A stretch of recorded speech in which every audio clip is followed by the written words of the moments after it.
I think we're all set. Okay, good morning, everyone. I'm Colette Small. I am proud to be the chair-elect, the president-elect for AFELA. And here this morning, I just wanted to welcome everyone to our webinar on its Able United CLE webinar. And in this presentation, we have two great speakers who will be discussing the history of ABLE legislation. I know there's some new stuff that's coming down the pike and that's going on, as well as eligibility, how ABLE accounts work, and the similarities and differences when they're compared to special needs trusts. And I don't know if you're like me, but we use this all the time in our practice. And our speakers today are John Finch, and John is at the Florida Prepaid College Board, and he serves as the director of Able United, Florida's ABLE program. And he resides in Tallahassee with his wife and three very active boys, I understand. He also serves as an elder at his local church. He enjoys playing board games in his spare time. And also speaking is Sam Moore. And Sam works for Sam Eddinger. I'm getting confused with the Sams. And he works for the Moore Agency. So that's the agency of record for Able United. And so he is their spokesperson. And fun fact about Sam, he's an active music junkie. He collects vinyl records. He has a collection of over 250 records. Take it away, gentlemen. Awesome. Thank you so much, Colette. And it's always a pleasure to talk to you all things ABLE. And so with that, I'm going to go ahead and share our screen so you can see the presentation. Perfect there. And then, Sam, we're going to go kind of back and forth. I know a lot of this is going to be me at the beginning, but we'll have you spread throughout so much. So thank you, Colette. Thank you, AFELA, for allowing us to present to you on this. As you've seen already, we're recording this, so stay tuned for that. Hopefully we'll be able to share that recording, but then also you'll get your CLE accreditation at the end as well. So with that, let's take it away and kind of outlining where we're going to talk about today and then how this can be impactful for some of the clients and customers, you may say. So we're going to act like everybody doesn't know about ABLE, though I know many of you utilize this in your practice. So we'll talk a little bit about the history. But we'll also provide some updates on what this looks like on a national-wide level when it comes to ABLE accounts. We'll dive deep into how it's managed here in the state of Florida, as well as provide some of our statistics on these accounts. Look at eligibility and enrollment, who can actually have one of these accounts, and then how they go about actually enrolling in this account. One of the key benefits of this account is that it shelters resources so people can keep their public benefits. So we'll talk a little bit about that. I know one of the things that you guys actively offer sometimes in your practice may be special needs trust. So we'll take a very high level look. And remember, I'm not an attorney, Sam's not an attorney, so this is for educational information, but you can kind of high level see some educational on the difference between them and how they can work together. Finally, one of the common topics we talk about is what happens to these accounts if an individual passes away. And then finally, just looking at where we're going to be at in the future, and then provide you some kind of hypothetical situations on where you might be able to utilize this account in your practice. So let's start with kind of the history of ABLE accounts, ABLE Act in general. And I want to kind of share this slideshow of these three different unique families, right? If you think about ABLE itself, it really started almost 2 decades ago, which is hard to believe. And it primarily started in the Down syndrome community when a group of family members sat around a dining room table and were talking about the future of their children and realized that there really wasn't a mechanism for them to start saving funds now without negatively impacting their future. And so what's really cool about this program and everything we do is it's really a grassroots disability movement that allowed this program to be all that it is today. And so on the top left here is a picture of Jen Sikora and her son, Sean. Jen was at that round table almost 20 years ago when Sean was 3. I think he's 21, 22 now. And to think that, what started as just a dream and really parents just saying, what can we do? Through her hard work and advocacy, that piece of ABLE legislation finally passed. But it really opened it more than just individuals with intellectual and developmental disabilities or those in the Down syndrome community, but it really brought it to a variety of individuals who may have a severe or significant disability or diagnosis, such as Alicia here on the bottom, who wants to save for a wheelchair accessible vehicle. As her mom has aged, it's not as easy to get Alicia in and out. And so their goal to say, hey, let's save somewhere and then purchase a vehicle which would help improve her life and definitely mom's life as well. But not necessarily for just for people on benefits. If you have this top picture here of Elliot and his mom, Sandra, Elliot, he's not currently on public benefits, but utilizes his ABLE account kind of as a way to have tax-free earnings. And then he can utilize those funds to pay for a variety of expenses.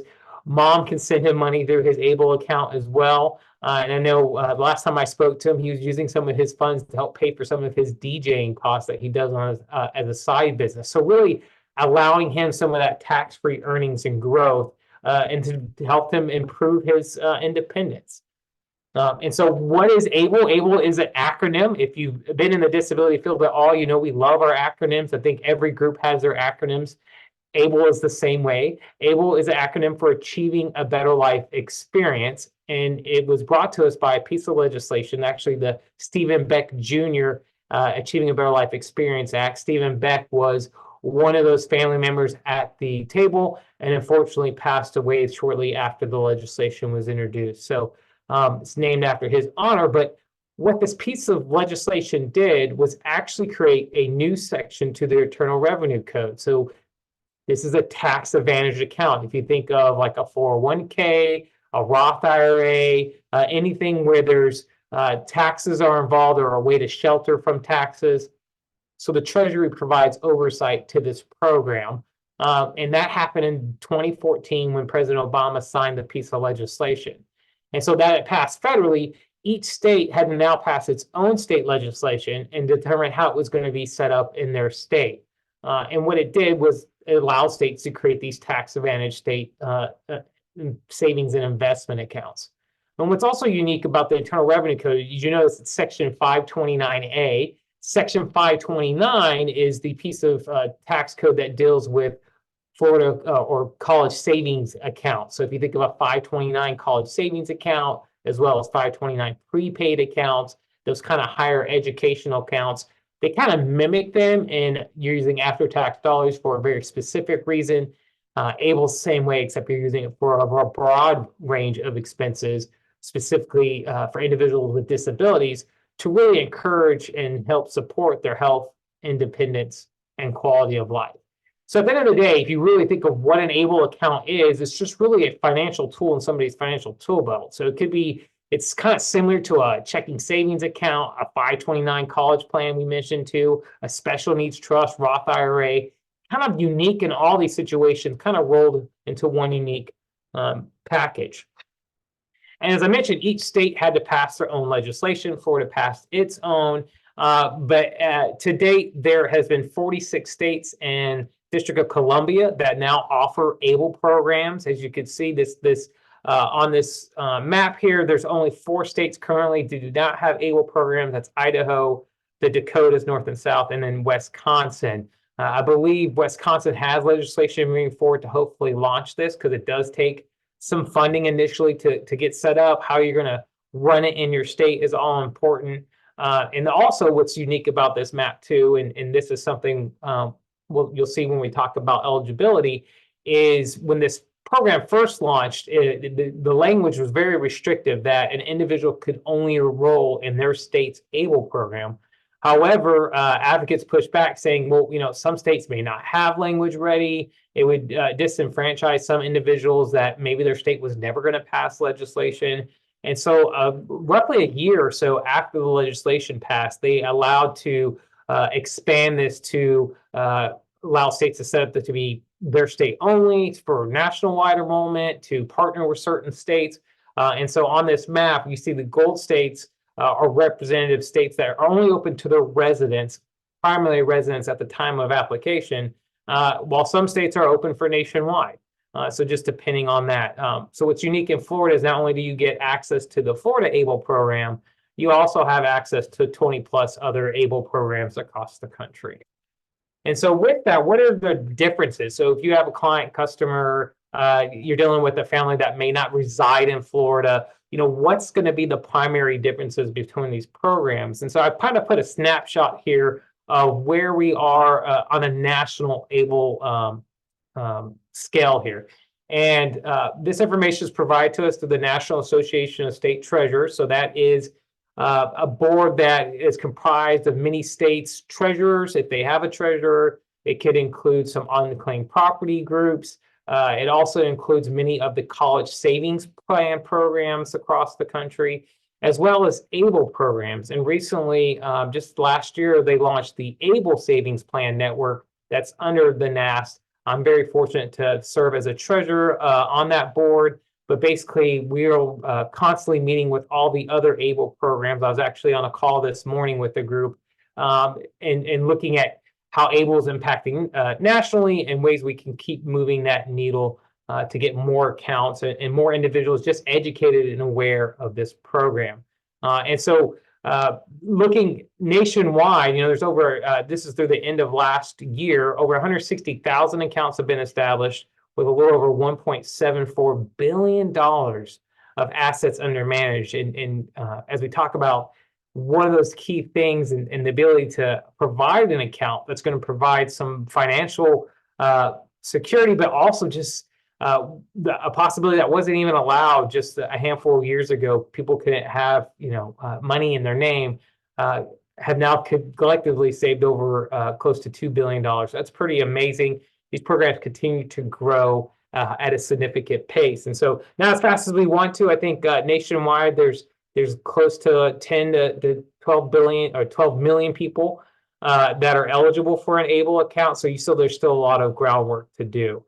So what are the kind of similarities between ABLE programs? High level, each state, we all have to follow the same federal laws and regulations.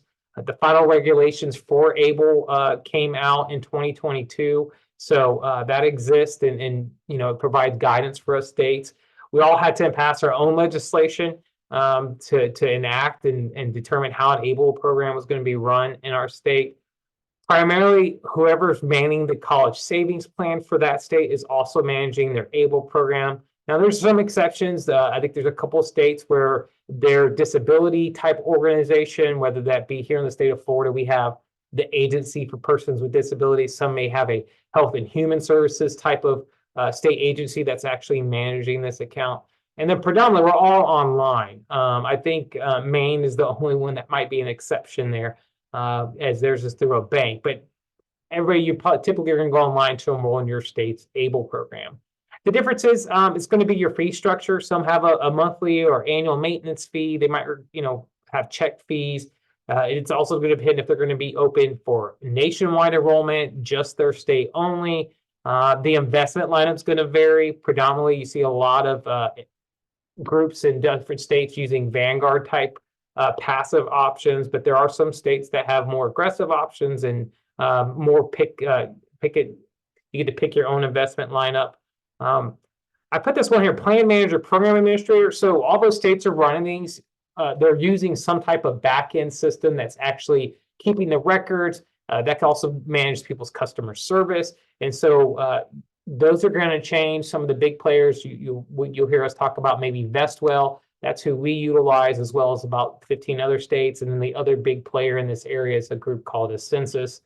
And then finally, and we'll talk about this specifically on the death of beneficiary page, is Medicaid recovery. And that's kind of unique. And we'll talk about the legislation, but some states are proactively looking to recoup funds from ABLE account for Medicaid recovery. Florida is a little different in that, as well as several other states. So those are kind of the similar difference in kind of a landscape of ABLE. But at this point, I'm going to pause, let Sam come on now and talk to us a little bit more about how it's managed here in the state of Florida.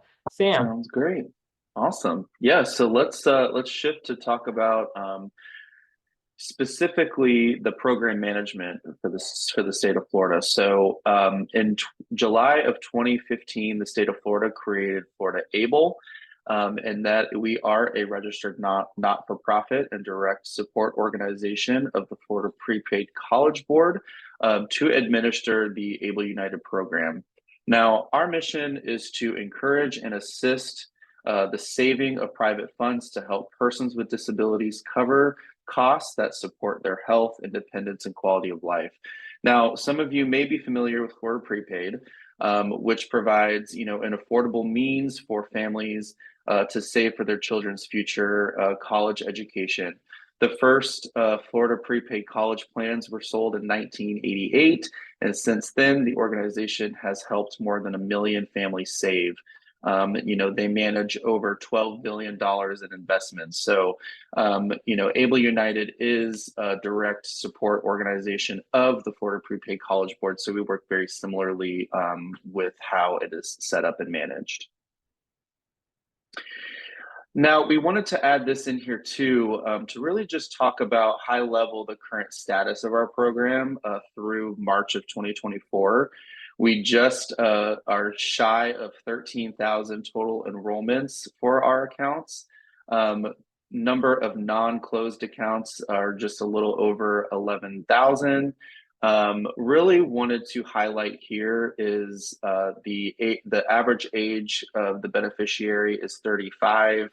And then the breakdown on eligibility here. So SSI being 38% of our account holders, wanted to touch base on that too. So high level overview of where we're at. We're really, really happy and proud of the progress we've made since we opened our program. So about to celebrate 13,000 total enrollments, but just wanted to show you all here the progress that we've made through March of 2024.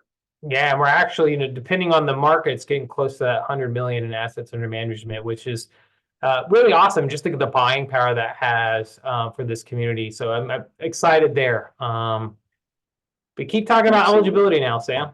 Oh, absolutely. Now that you've met some of our account holders and sort of just, the overview of the program management, let's talk about who is actually eligible for an ABLE account. Now, eligible individuals must meet 3 eligibility requirements. So first, the individual with a disability must be a Florida resident at the time of enrollment. They also, the individual's disability has to have an onset prior to the age of 26. Now, this will be changing in 2026. That actually will go up to age 46. But for right now, up until 2026, the disability onset will have to occur prior to the age of 26.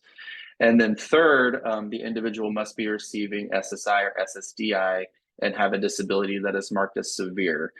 However, if those are not receiving SSI or SSDI, they will have to self-certify as an option when they do enroll. So that individual must have a diagnosis of a physical or mental impairment prior to the age of 26, have a disability that is marked as severe, or have a disability that is expected to last for at least 12 months. So just think of it as a way that you will have to self-certify when you do enroll. So that's something that, us at Able United are never going to ask you. That is just something that you will have to self-certify when you do enroll. So that is how you will be eligible. And then the next slide here. Now, what does severe mean? So ultimately, a qualifying disability is everything you see here on the screen. It includes individuals with a diagnosis such as Down syndrome, autism, cerebral palsy, cognitive, developmental, or even mental health disorders. If an individual is unsure of their disability, if their disability qualifies, we do have an eligibility wizard on our website where you can, plug in the different diagnoses that you have and see if you would be eligible for an ABLE account. But, it is meant to be very broad. So we do ask that you go to our website if you have any questions specifically to your disability. And just a side note too, Sam, you mentioned it on the previous slide, we think of that age of onset, right? So when that moves from 26 to 46, we expect to hopefully, as we start reaching out to these different organizations, where some of them we might not see, for example, a lot of mental health, specifically as it relates to PTSD, hopefully we'll start seeing, as we do outreach to those individuals learning about this program. We think, based on some high-level national stats and boiling those back down to Florida, if we look about how many new individuals will be eligible for an ABLE account. So in Florida, we estimate anywhere between currently 700, 800,000 to 1 million, just depending on what number you look at. This age adjustment is going to actually expand it to another 500,000 to 700,000 individuals, almost nearly doubling how many people may be eligible. And so you might start seeing, for example, early onset of like ALS, or maybe multiple sclerosis, lupus, some of these kind of later in life diagnoses that meet the severity, they just happen to have diagnosed later in life, and those individuals coming through. And just to also point out, it doesn't matter the individual's current age. As Sam highlighted on the national or the statewide statistics, the average beneficiary is 35, but we have, I think one of our youngest enrollees was 3 months, and that happened a couple of weeks ago. And we also have individuals in their 80s that have an ABLE account.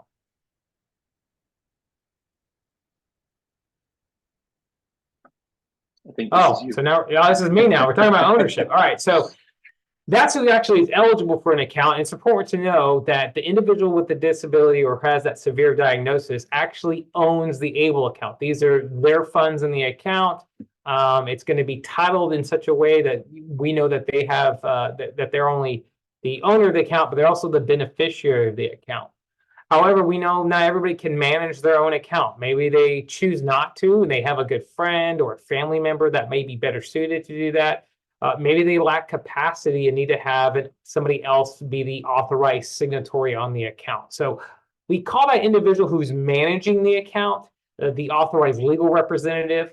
The Treasury did come out with a kind of a hierarchy of who could actually serve in this capacity. First, the individual, if they can, if they want to, if they have capacity, they could choose somebody else to do that.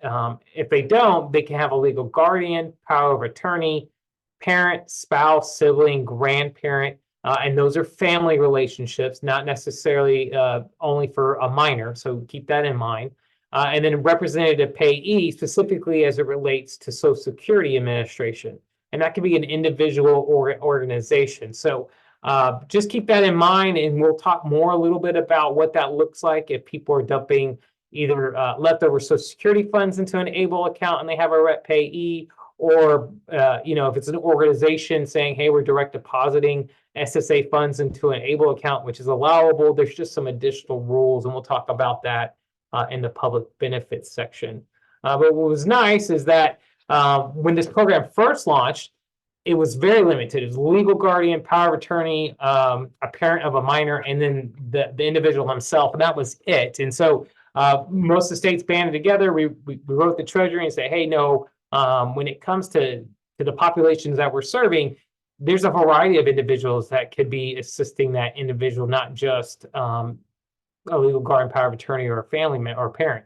And so through our hard work and advocacy in that situation, they did expand it to that hierarchy of individuals where somebody higher up actually has more authority than somebody below. So I know when we've been in situations where people are asking, hey, who should be managing the account? Should it be their brother? Should it be mom or dad? They have a guardian. Typically, it's whoever's higher up on the one may be best served. However, Social Security Administration released some rules out, and we'll actually talk about this on the next slide, that kind of says, hey, if you're putting SSA funds into an ABLE account, then you need to have whoever, if they have a representative payee, they're the ones that need to be on the ABLE account and managing that. And so they made that pretty clear in a POMS update towards the end of last year in October. And then they also recently updated some additional slides here. We have some links on here, and I believe we'll be distributing the PowerPoint to everybody. But so keep those in mind. If you're advising somebody and they have a rep payee, Social Security really says, hey, if you're putting SSA funds into that ABLE account, that rep payee needs to be managing it. And so things to think about that, though. Rep payee will still apply. So that's, the titling of the account, that has to be done correctly. Also, if there's commingled funds, so maybe you're dumping leftover Social Security funds, and then you're also putting in grandparents are contributing to this person's account. keeping that separate record is important. Also, the beneficiary, if they have a payee and their Social Security funds in there, they're not supposed to be able to have access to the account. So there's a lot of things that they've released recently. So it's just one of these people have to keep in mind if they're serving as a representative payee and want to put Social Security funds into an ABLE account, which is allowable. There's just rules that individuals have to follow. So definitely check those links out and encourage individuals to read up what Social Security says if you're going down that route. So Sam, that was a lot about eligibility and the history. Now let's actually talk about how do you get started in using one of these accounts. Awesome. Great. If you can go to the next slide, please. Yeah, so enrolling and managing an ABLE account is all done online at ableunited.com. There's no need to go to a bank to set up an account. Signing up is quick and easy. It's also free. It only takes about 30 minutes or less. So no actual physical location. It's all done with the convenience of being online. And as I mentioned, there's no need to go to a bank for that to set up. Signing up is quick and easy. Here's everything that you'll need to open up an account, or for one of your customers to open up an account. You'll need an email address, the date of birth, really just these identifying factors. You'll need the bank account information to link that to the ABLE account. Self-certification, as I mentioned before, if opening on behalf of the beneficiary. And then you'll have to put in that minimum $25 contribution to open up the account. So really just basic information, the date of birth, address, social security number. Typically you would need all of this for another bank account. So just think of it kind of the same way. Just make sure that you're able to identify yourself. And one thing I would like to highlight is that plaid link. So that's kind of a newer feature, but when somebody does enter banking information, we recently just found out this is probably the number one hang up now during enrollment. We use something called plaid link that verifies, basically it asks you to log into your bank account to connect it securely, and it's kind of is the highest security possible without having to send in a voided check or a bank statement. But some people are weary of it, so just keep that in mind. If you're assisting somebody, you see this kind of plaid thing pop up, that's going to be there, and it's integrated into our system. Awesome. Now, after the account is opened, individuals can contribute what they can when they can. So the best part is that you can also save with the help of family and friends, or even organizations such as a church. You can save up to $18,000 per calendar year from all sources. But there is one exception, and that is if an individual is working. Now, through Able to Work, beneficiaries who are working and are not currently saving for retirement to contribute above the $18,000, that amount is equal to the poverty line for one person household, as determined for the calendar year preceding the calendar year in which the taxable year begins. Now, this year in Florida, that total is $14,580, which allows an individual to save up to $32,580. Now, this is super important because, with the Able to Work, individuals who contribute to an ABLE account are able to save higher than that. So it really, the biggest thing to note here is that you can contribute when you can, whenever it works best for you. You don't have to have a specific amount every month that you contribute. It's just truly whenever you want to contribute to your ABLE account, you are able to.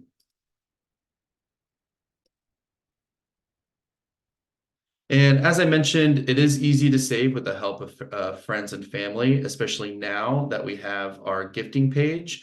You use this very similarly to a GoFundMe page. You set a goal, and then you can share this specific link to individuals, organizations, as I mentioned, like a church or anything like that.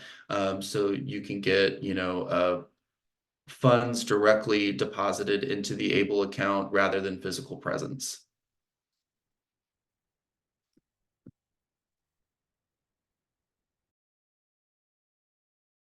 Unmuted, helps to unmute. So people are putting money into your account. It's coming from all over the place. You know, combined, that's 18,000 per calendar year. Well, where is it going, right? And so we've created kind of a slate of investment and saving options depending on the needs of the beneficiary. So we have an FDIC insured savings fund that was launched a couple years after we launched as a program, because that was such a high demand. You know, some of the individuals we're working were have never invested before. So it's a kind of a risk and scary thing where, you know, depending on the market, that can fluctuate. And so we were able to offer that FDIC savings fund free to the participant. But maybe some individuals actually want to invest their money. And so we have what we call pre-designed portfolios. Those are portfolios that are risk-based options, so conservative, moderate, and growth.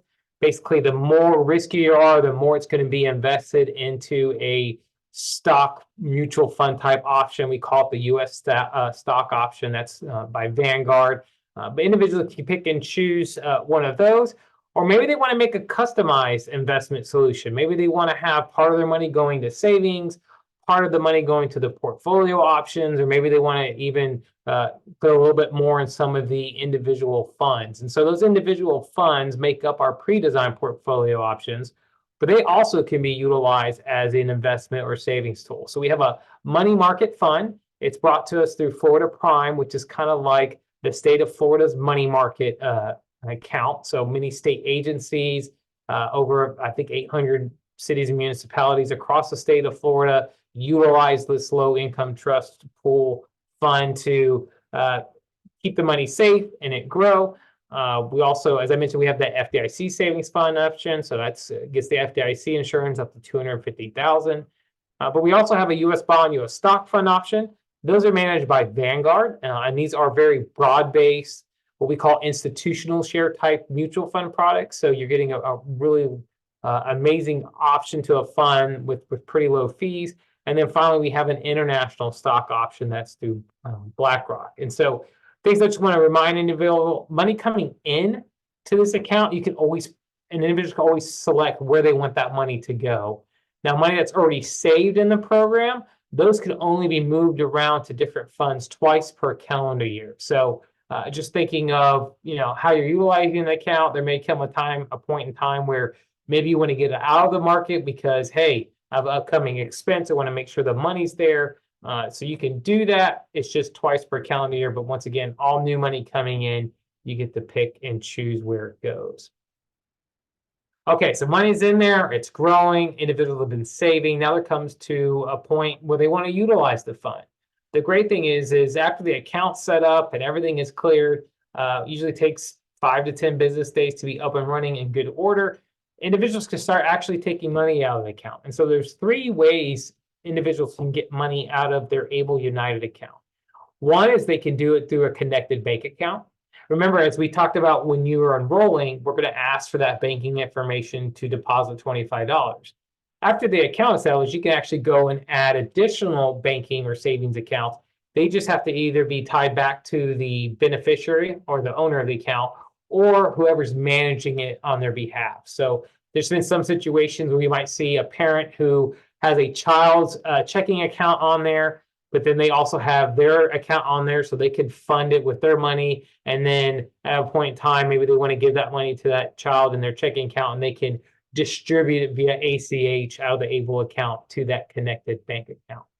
You can also do systematic distribution. So maybe a family member knows, hey, I know rent's going to be due on the 5th of every month. I can initiate a check to come out on the 28th, and then it will pay that in time each month. So we could do a way to set that up. We also have a prepaid reloadable debit card. What's really unique by that card is brought to us by TrueLink Financial, which offers a kind of a suite of additional enhancements than a normal prepaid or a debit card would offer, such as the functionality to turn off certain vendors or segments of a vendor, merchants, be able to track expenditures a little bit better with, limit from or not having access to ATM withdrawals. But that also takes 2 to 3 business days to load. But then once it's loaded, it can be used anywhere Visa debit cards are accepted. And as I mentioned earlier, or you can request a check online or through customer service, and that takes 5 to 7 business days. Of course, it also depends on the mailing time as well, so it could be a little bit longer. Now, when a withdrawal takes place, it is going to trigger some tax forms, and so keep in mind, though, if you're working with the client and they are taking withdrawals in the ABLE account, those earnings, as long as they're used appropriately for qualified disability expenses, they're going to be tax-free, but it will trigger a 1099 QA. Individuals may also receive a 5498 QA. That's going to be documentation stating that they're eligible for an ABLE account. But we do ask that individuals keep documentation on what the expenses were used for out of the ABLE account. We won't ask for them, but the IRS could, or the Social Security Administration may, if they're retaining those funds. And what's also a unique feature is when taking money out of the ABLE account, they get to pick and choose where that money comes from. So maybe they have money in the savings account and an investment product, and they want to just take it out of the savings part so their investment can continue to grow. Potentially, that could be a way to allow them to keep their investments or their savings intact, depending on their needs, and getting to pick and choose where that money comes from. All right, so this is probably one of our most requested or most asked questions we receive throughout the year, and that is qualified disability expenses. So what are qualified disability expenses? The Treasurer is very kind to say, hey, here's some 13 categories. And then when we asked for additional information, and when the final regs came out, they said, no, we're not going to provide any additional guidance because what may be a qualified disability expense for one individual may not be for another one. And then the only example they provided was, what if you had an individual who needed a cell phone to help be more independent or to help navigate their community? Then a cell phone and a cell phone plan would be a qualified disability expense. Social Security Administration said, you probably shouldn't gamble with these funds nor give them away as gifts. So, but let's talk about, well, what can you actually use funds in the account for? And we'll give you just a few examples now. So let's talk with health, right? Health is one of those very broad categories. So it can include maybe a copay. Sometimes maybe their Medicaid, if they're on Medicaid, may not provide for dental. So it could be used to help pay for an upcoming dental expenditure. It can be used for maybe, if you're like my children, as Colette mentioned earlier, I have 3 boys. We go through a lot of Band-Aids. I don't know if it's just this generation, but they're always cutting themselves on something or falling down and scraping knees. Well, Band-Aids. Band-Aids can be used to help pay for that health. But maybe it's just a quality of life expenditure. If you think of a massage, that could help somebody reduce stress and be a mental, not only a physical health, but also a mental health type of need that could be met. What about education? And so I want to say with education, you might run into families that may receive the Empowerment Scholarship. That is a scholarship, used to be called the Gardner Scholarship. That is a scholarship that the state of Florida offers some families that have that meet certain qualifications. They get these funds to help pay for a variety of educational expenses. So we always get questions, can you roll those over into an ABLE account? And the answer is no. Although you can still use an ABLE account for educational expenses. Those can include anywhere from, if you think of private school, maybe a tutor, maybe it's the technology they need to take classes online, maybe it's paying for those higher education classes, or maybe it's back to school shopping. That happens every year. Kids, especially young kids, they keep growing and you have to buy them new shoes every 3 to 4 months, it seems like. But anything that's going to help provide for their education or benefit. Housing is a unique one. And when we talk about public benefits more, especially as it relates to SSI, one of the things, for SSI, if someone's paying their housing related expenses, it's going to reduce their SSI check by 1/3. However, if you use the ABLE account pay for that housing expense, as long as it's either paid in the same month or the ABLE account pays it directly, then it's not going to reduce somebody's SSI payment. And so that housing can be very broad. I actually had a call earlier this week with a family that was interested in using some funds from an ABLE account to help offset the purchase of a new house because the new house was going to be in a better location and provide access to better schooling for the child with a disability. And so, yeah, that would be a qualified disability expense because it's, at the end of the day, it's going to benefit that child in their new setting. So we've heard people using it to help pay for rent, mortgages. I think the best success story I heard was somebody, their only dream was to live on their own in their own home, and they actually used their ABLE account to purchase a plot of land and put a tiny house on it so they can now live independently. What an amazing success story for somebody that historically couldn't have more than $2,000 to their name. And so it could be gas. We see a lot of property taxes annually and property insurance being used to pay out of an ABLE account for somebody. That would be a qualified disability expense. Probably our other big one that we see a lot is housing expense or transportation expenses, I should say. A lot of, I think some of our first success stories are people using down payments for vehicles with their ABLE account. But it could be used, maybe they need to fill up their gas tank to go to work. We also see a lot of ride sharing services with our prepaid debit card where people are utilizing Lyft and Uber and any other ride sharing service to get them to a place they wanted to go or to work and not have to rely on public transportation. So pretty cool on how you can utilize funds in an ABLE account for legal fees. Maybe you want to start a special needs trust for an individual, and with that, they can use the funds in the ABLE account to do that. Maybe they want to establish a small business to help them become more independent, right? What a great use of ABLE account funds. Finally, assistive technology. If you think of that, could be an electronic device. It could be modifications to maybe their wheelchair. It could be used to help pay for somebody additionally to help them support maybe on a trip they're on and they need that additional support or resources. They can utilize their funds in the ABLE account. Funeral and burial. So whether that be maybe pre-burial preparations, like a burial plot or those end-of-life expenses, but even you can utilize ABLE accounts post-death, which is pretty unique compared to other financial tools where I know we just, I think Leo Doucette, one of our ambassadors who also manages ABLE accounts for organizations, said, his organization has utilized ABLE accounts to help pay for those end-of-life expenditures of an unplanned death. And so knowing that you can utilize funds for that is just another great reason why, at a minimum, everybody should have an ABLE account to qualify because it can help pay for those end-of-life expenditures. And then finally, I laugh at this one because the Treasury put this one in here, but they're not going to provide any additional guidance. They even said that. They said they're like, oh, other expenses approved by the Treasury regulations, as I mentioned.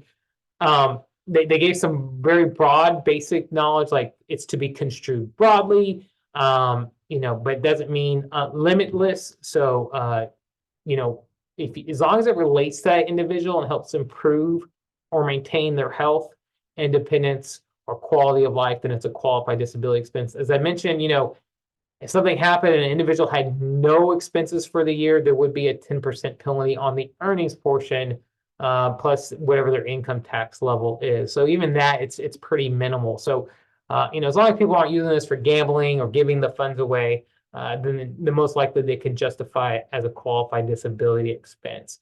And so here's kind of that language that the Treasury Department provided where it says, we did not define qualified disability expenses as any expenditure for the benefit of an eligible individual, nor did Congress define a qualified disability expense as an expense that benefits only the eligible information. So I know one of the big things, especially when it came to special needs trusts, was the sole benefit rule, and that kind of paved the way to remove that language because there are instances where, well, maybe this individual with a disability is getting now a wheelchair vehicle where they previously didn't have one, but the primary, the family is using it to help drive that individual around. So they are benefiting from it, but the family may be benefiting as well.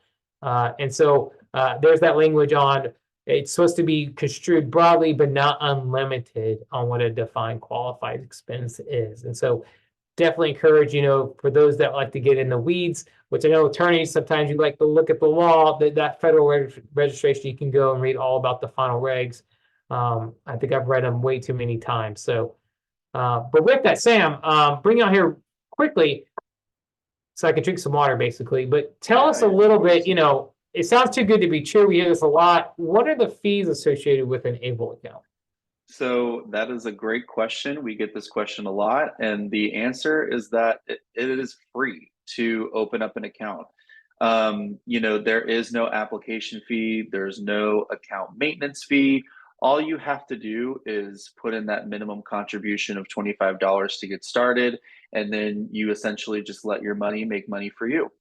Now, there are a couple of optional fees associated with either paper statements, the prepaid card, as John mentioned, and other investment administration fees, but they range from 0 to like 29 cents per percent annually. So we are proud to provide the best value for Floridians, and are one, if not the only program that has no fees associated with opening and managing an account. That is awesome. Yeah. And that's one thing we are proud of. We're very fortunate to have the backing of the Florida legislature to provide funds to run this program. So that's always good to really see the value that this offers to so many families and be able to offer at a free or lower cost. So let's get into probably one of the big things about Medicaid and SSI and how ABLE is able to shelter those resources. So Medicaid is high level, right? That's a federal and state matched program where the feds put up a certain amount of funds and the state puts up a matching amount, and it provides you typically a very robust set of services for individuals with very specific eligibility requirements, with limited income usually, and resources. So primarily the ones we're typically working, individuals who are on Medicaid are typically on the Florida home and community-based waivers. One being the high budget waiver, another one being the long-term care waiver, because inside the long-term care, I believe it has like cystic fibrosis, traumatic brain injury. But those sets of waivers provide a very robust set of services that a typical health insurance plan wouldn't provide. And so with that, it typically limits individuals to $2,000 that they can only have. Now, different Medicaid waiver programs have different resource limit, or by resource, I mean how much cash somebody has access to that's in their name. And so that just depends, but typically we see about $2,000. Some states have, waived or don't have very high limits for Medicaid resource limits. Florida at this time doesn't. So the great thing is, though, is that money in the ABLE account or even taken out of it are disregarded as a resource when determining eligibility for Medicaid. And so I think the question we sometimes get on for example, My Access, which is an online tool that's managed through, I believe, DCF, for somebody to register for Medicaid. ABLE is not counted when they look at how much money individuals have. Now, when this legislation first passed, there was some kind of confusion or not real clarity on if this would be a new mechanism or a new way for states to recoup Medicaid payment, Medicaid recovery. As you imagine, Medicaid can be very expensive. And so families are wondering, hey, is this just a new way for the state to recoup some of their costs? And so we wanted to make sure that that wasn't the case. So we passed our own legislation to say, no, Medicaid in the state of Florida may not file a claim on an ABLE account. And we saw this a lot because a lot of young families, our young children who had ABLE accounts, it was primarily being funded by a family member or a grandparent. And they were hesitant, saying, hey, we don't want to leave money in here. And then they become eligible for Medicaid, and then the state comes and takes the money that we save for them. So we passed our own law. However, we did not, or there's something called Medicaid estate recovery that exists outside of when it relates to ABLE accounts. So generally, if there's funds left over to an ABLE account and they pass away, those funds would be paid for those leftover expenses and then go to that beneficiary's estate. And so if their estate may be subject to Medicaid recovery if they're over the age of 55 or don't have a surviving spouse or a child with a disability they're in care of. So there are some exceptions there. But do keep them wary if you're working with individuals or clients that are 55 and older that are eligible for an ABLE account. There is something called Medicaid estate recovery. And so just keeping that in mind of utilizing funds in the ABLE account during their lifetime. And one out caveat, so Florida is unique in that some states proactively are asking to recover Medicaid from an ABLE account. So definitely check if you're working with individuals outside the state of Florida, keep that in mind. Not every state has passed laws to prevent that. So what's interesting is CMS, Center for Medicaid and Medicare Services federally did send out a letter stating, hey, we're going to leave it up to the states if they're going to file claims on ABLE accounts or not. So just keep that in mind as well. Now, SSI is a little bit different. So that's supplemental security income. Thanks to some recent legislation, or I guess some regulations that are passing, they're actually moving the food requirement in September. So basically, SSI is now going to be used predominantly to help pay for shelter costs. And with that, there are some rules when it comes to ABLE accounts and SSI. First of all, funds in the account generally don't count as a resource or count towards that $2,000 resource limit for SSI, but it's only the first $100,000 in the ABLE account. So if you're working with somebody that's really relying on that $948 check a month, then it's important to know that, hey, if they get close to 100,000, they may have to withdraw or utilize those funds in order to keep that check. However, if it goes above that, your SSI will be suspended, and then individuals would still be eligible for ABLE accounts if it's somebody's ABLE account causing them to be over-resourced. Also, if individuals are utilizing funds in an ABLE account for housing or non-qualified expenses and they're retaining them past the end of the month, that's also going to count as a resource, which includes the prepaid card balance. So if you think about, oh, I'm going to put $1,000 in today and they're going to use that to pay their utility bill in a couple months, and they're on SSI, they're going to say, hey, that prepaid card balance, it's going to be used for a housing related expense past the end of the month, and that would count as a resource. So just keep that in mind if you're instructing individuals how to use ABLE accounts with SSI. Also, as a state agency, we're required to, or as the ABLE account administrator for the state, we're required to submit monthly to Social Security Administration all ABLE account information. So they're going to know who has SSI, who has an ABLE account, but we also encourage people to be proactively and reach out to their local Social Security office to tell them that they have established an ABLE account. Also, definitely check online. If you're running this account for somebody as a rep payee, visit that online site there, and also the Social Security Program Operations Manual System, or better known as Social Security POMS, has a very specific policy on ABLE accounts, and they do. I think they've updated it 3 or 4 times since ABLE accounts have launched. Definitely look at that on seeing what the policy is for Social Security. Also, it's important to know that's just SSI. Somebody's on SSDI, that's an earned benefit, right? So it's either they're on their parents or maybe their own work history. They don't care how much money you have, and so ABLE's not going to impact that at all. Here's this just an example of a way to use ABLE accounts to pay for housing or shelter and not count as in-kind support and maintenance. So this is Amy, takes a distribution of $500 from her ABLE account in May, and she's going to use that to pay that expense in June, right? So maybe the rent's due June 1st or something. Or June 3rd in this case. So she takes it out, the ABLE account sits in her bank account past the end of the month into June, and then she cuts a check.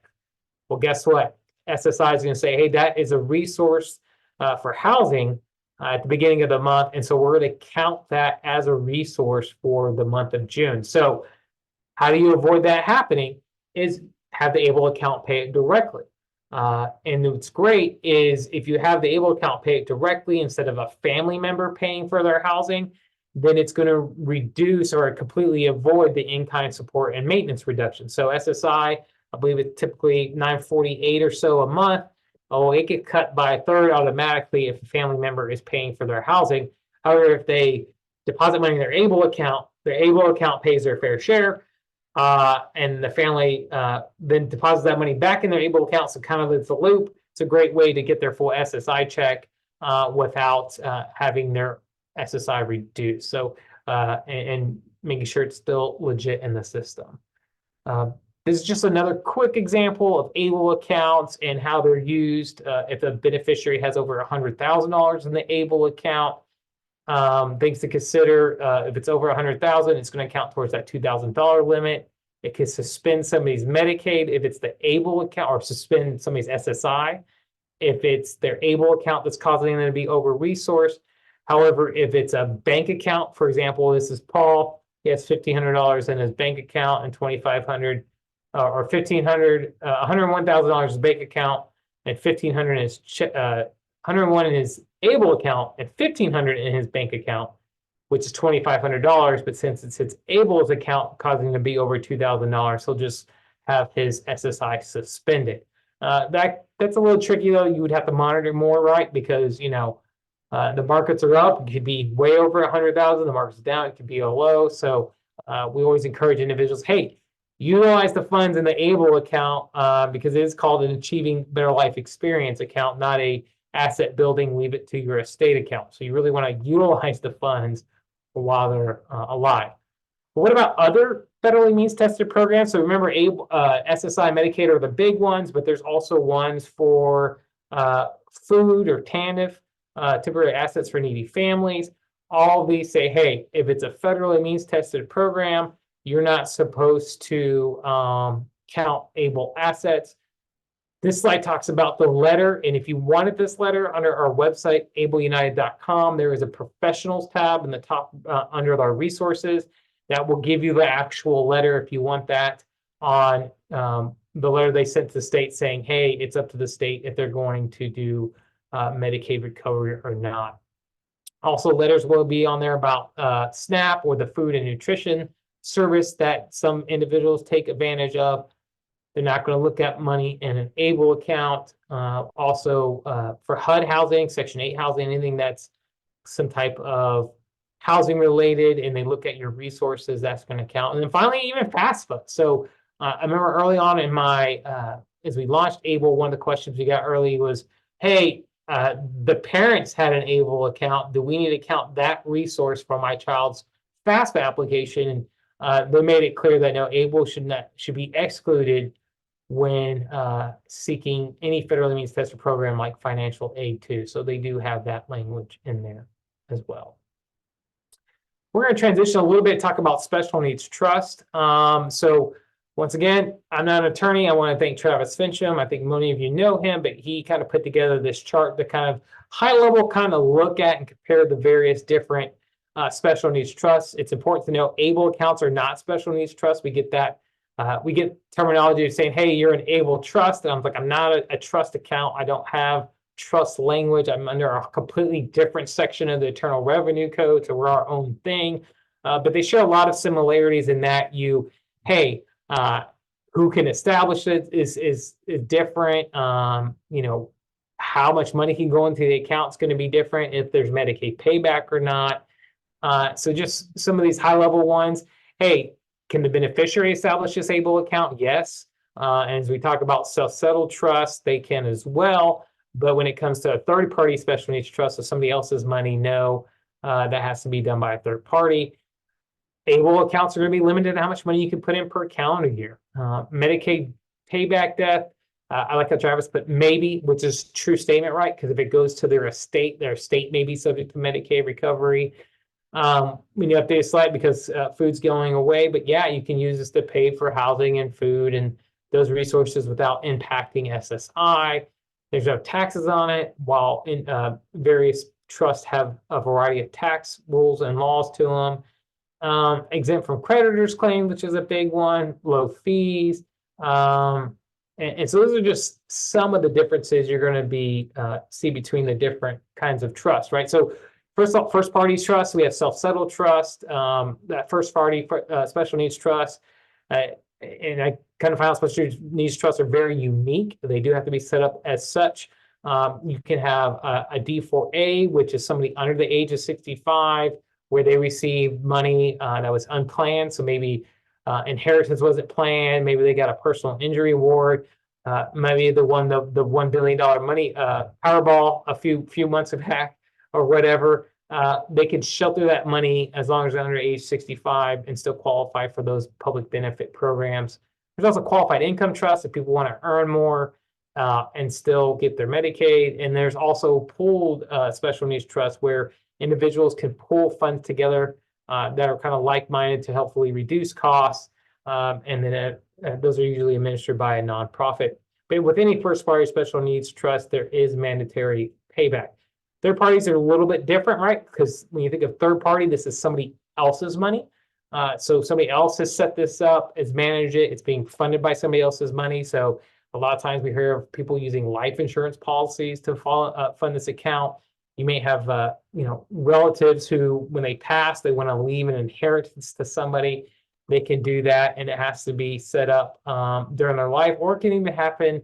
And these accounts can be set up at the death of an individual. And as attorneys, you probably know this information more than I do. But the great thing with the third-party special needs trust, if it's planned for correctly and done correctly, then there's no Medicaid payback, and it actually can go out to different individuals. So high level, when we think of special needs trust, ABLE accounts, what's unique about special needs trust is they can actually be used to fund an ABLE account. So ABLE accounts provide that kind of flexibility, allows them to be paid for food and housing, gives individuals a little more financial independence. Anybody can set up an ABLE account. Special needs trust, a lot of times, it's part of that estate planning process, thinking long term, unless it's a first party one.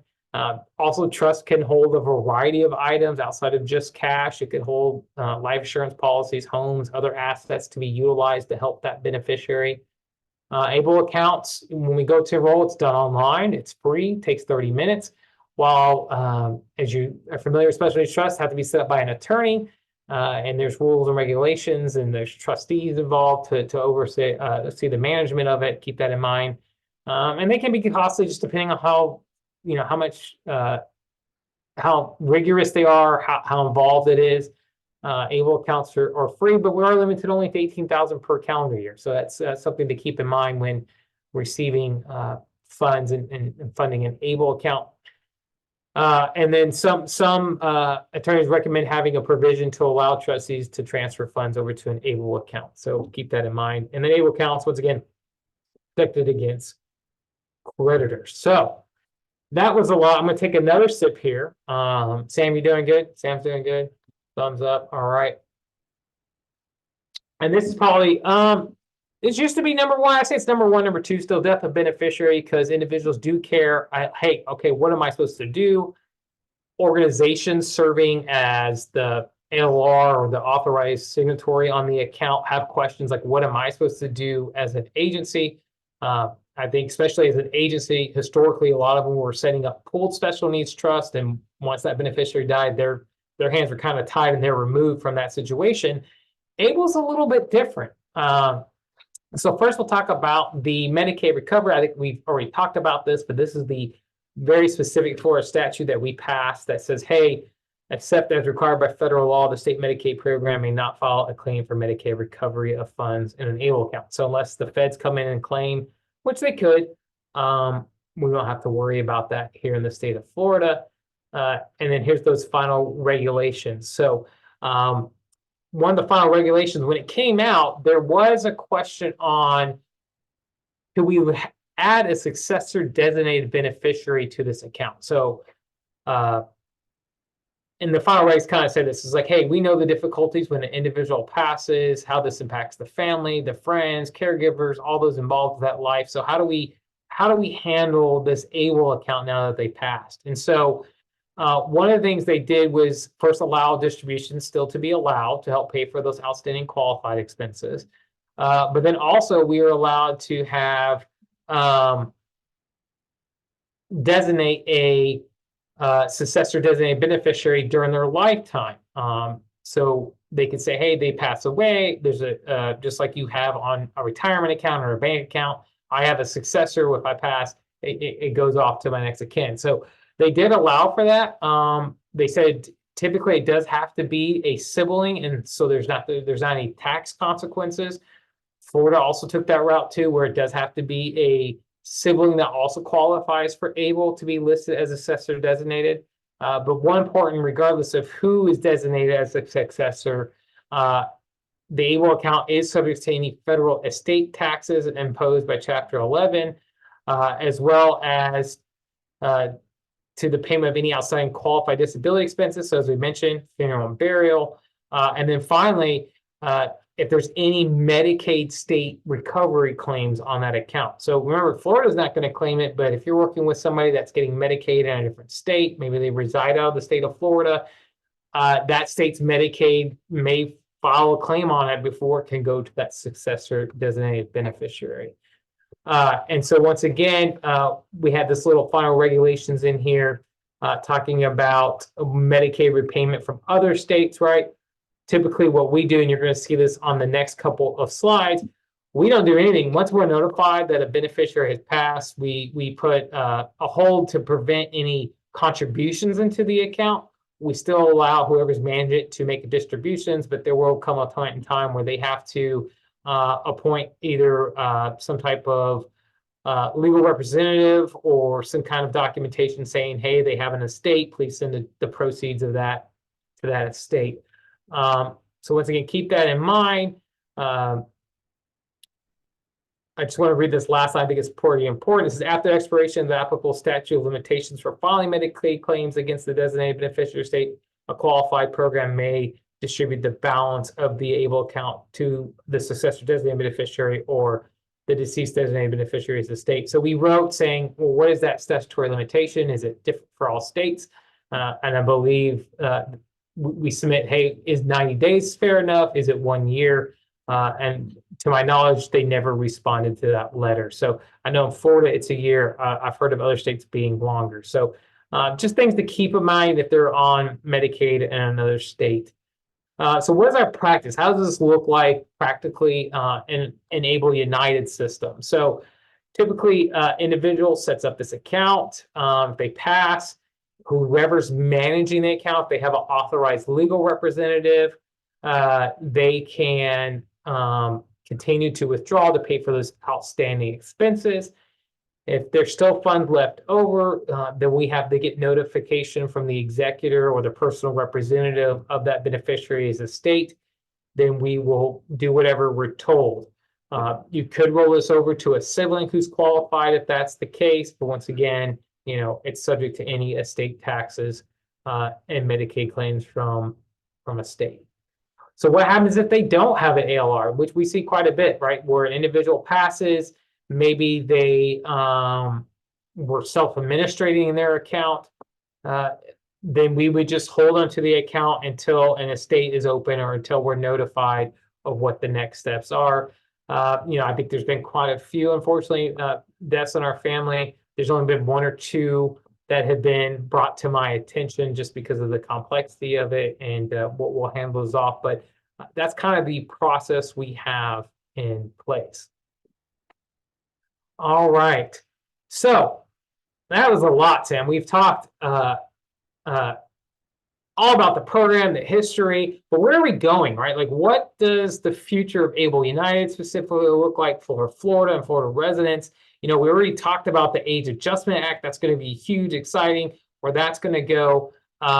And so things that we've done and things that we're going to look at for in the future. So one, we talked a little about agencies setting these up as ALRs or authorized signatories for the people they serve. So that is now can be done online. So that's a new feature that we rolled out.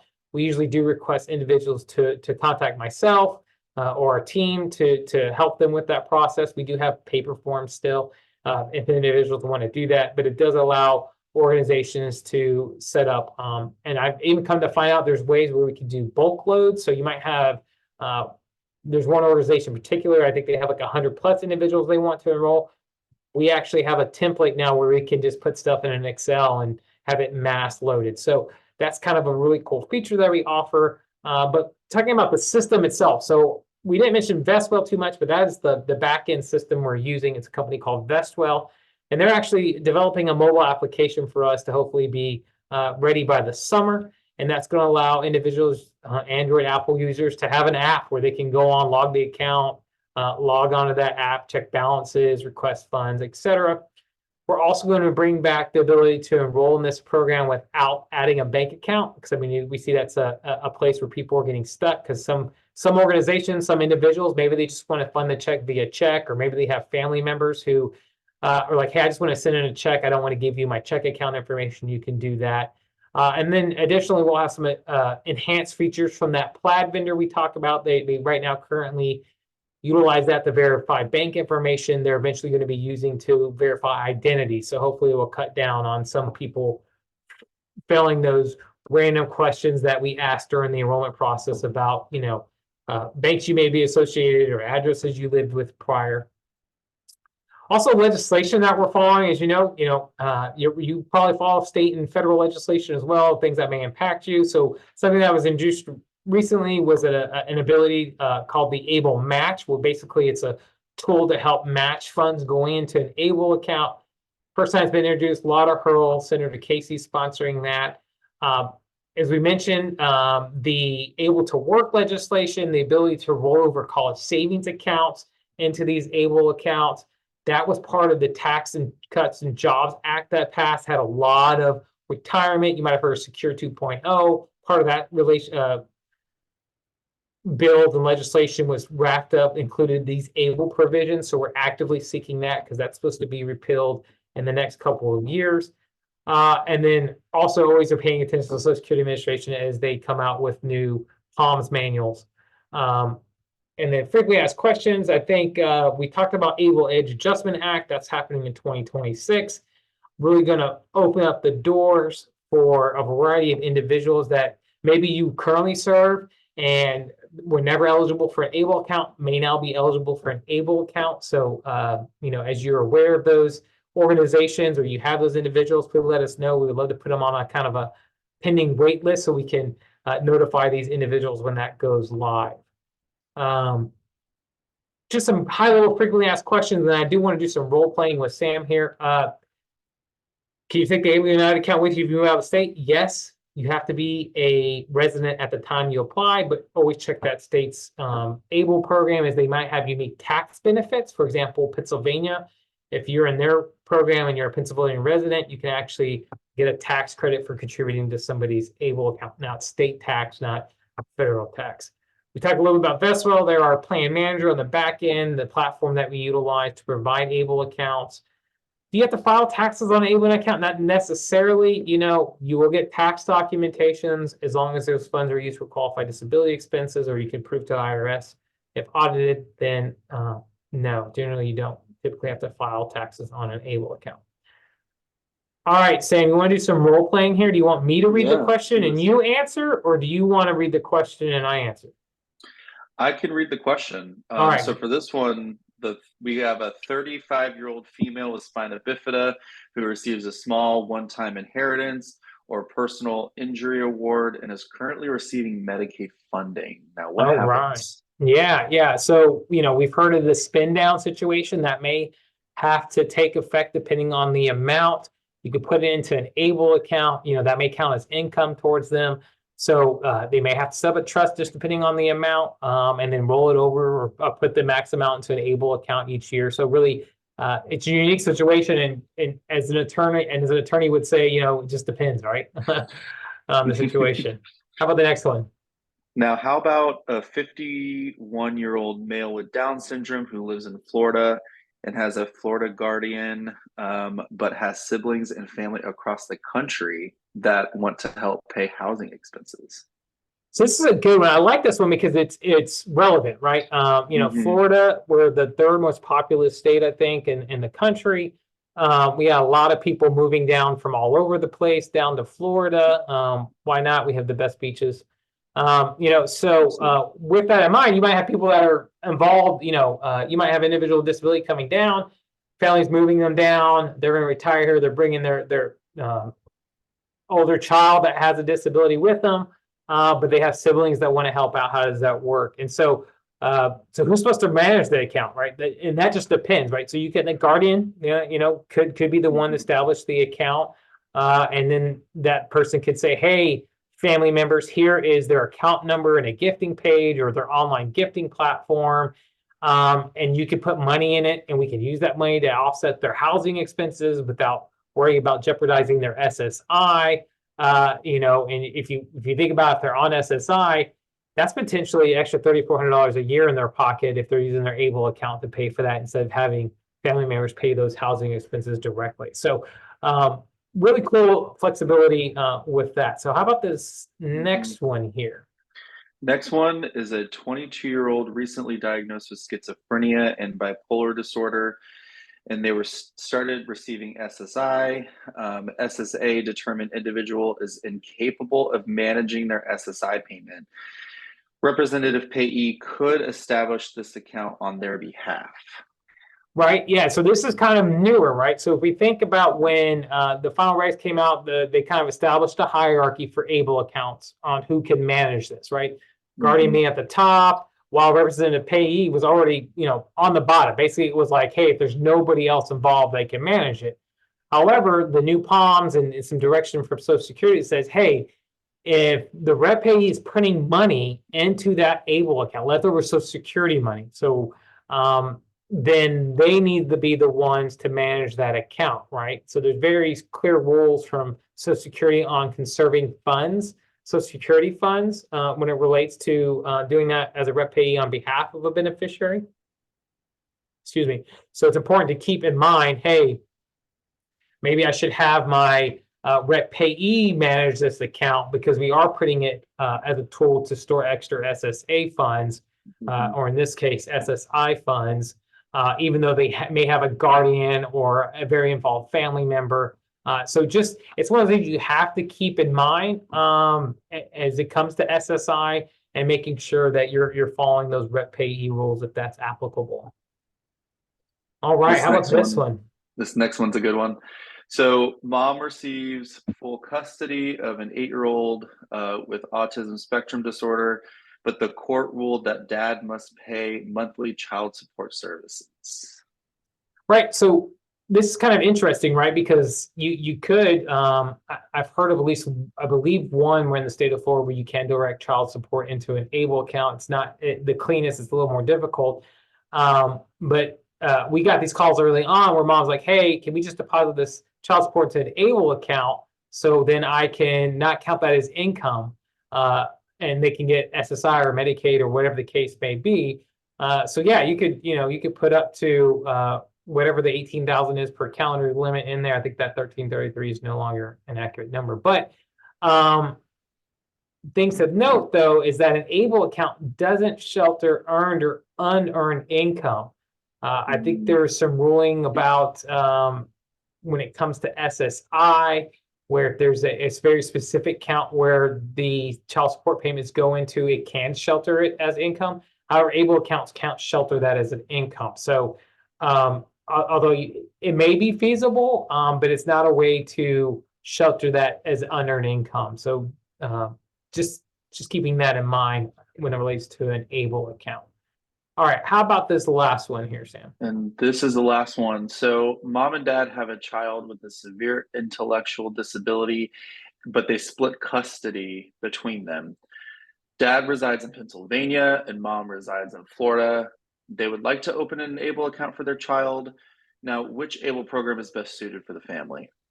Well, I would love to say Florida, right? Because that's what I do, absolutely. right? You know, like, hey, why not? We're number one. Because remember, an individual can only have one ABLE account nationwide, and so you can do rollovers. I guess you're allowed one rollover a year, so you could bounce back and forth if you wanted to, but that would be kind of confusing.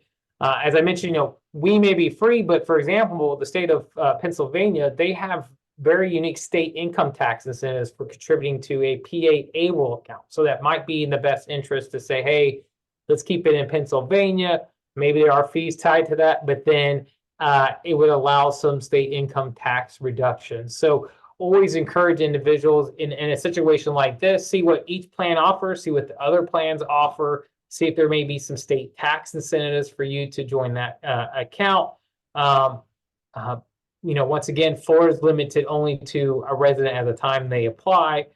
In this situation, right, it's picking one of those. So I think on a nationwide level, if you're interested in learning more about those other programs or have a family that you're assisting that may be out of the state of Florida, abletoday.org is a great resource.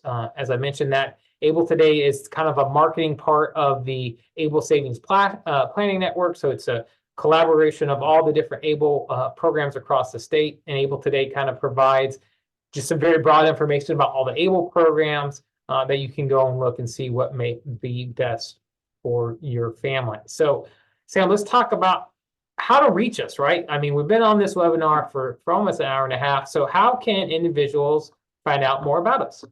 Absolutely. I'm happy to tie us up here at the end. So there are several ways to reach us. You can always visit us online at ableunited.com, or you can also put in a request to receive free printed materials. We can always send you, the materials that we have. It's also linked here as well. You can also check our events calendar we keep that up to date monthly for any time we have an in-person event. We go to hundreds of events per year where we have an exhibitor booth at those. So definitely check out our events calendar. We keep that up to date. We also do virtual events. We do webinars and speaking opportunities. You can also book a one-on-one appointment with John directly on our contact us page. You can also email him at john.finch@ableunited.com. You can also reach out at info@ableunited.com or just reach out to our public relations team directly. We also have a great customer service team as well that is available Monday through Friday, 9 a.m. to 6 p.m. Eastern Standard. And the number is here on the screen here. So fully accessible whenever you need us, but definitely keep us in mind if you have specific questions, and go to our website. Now, to round us up here, here is your course number to get credit for today's webinar. Knowledge is power. And so we appreciate each and every one of you for taking the time out of your day to learn more about this important topic. If we didn't address your specific question today, please feel free to reach out to us. As I mentioned, you can reach out to us, info@ableunited.com, reach out to John directly, and we're happy to answer as many questions as we can. Awesome. And we'll just take another minute here on this page to give everybody that reference number that you may need. As you can see, it's approved for that time period. For 1.5 hours. So keep that. I think usually I'll get emails anyway saying, hey, I didn't get that code. Feel free to email me. We can provide it to you as well. Sam, thank you all. I want to thank everybody once again, AFELA, for allowing us to partner with us to get this free CLE out to not only individuals you serve, but the individuals we serve together. And hopefully this was educational. Hopefully you learned something you could take back. Also, reach out to us if you need printed materials. We didn't mention that, but we have these booklets. I think when I go to some of these conferences, you guys take booklets with you. But if you ever run out, you need more, feel free to reach out to us and we'll send you through the mail whatever you may need for your office. So thank you again. And until next time, take care.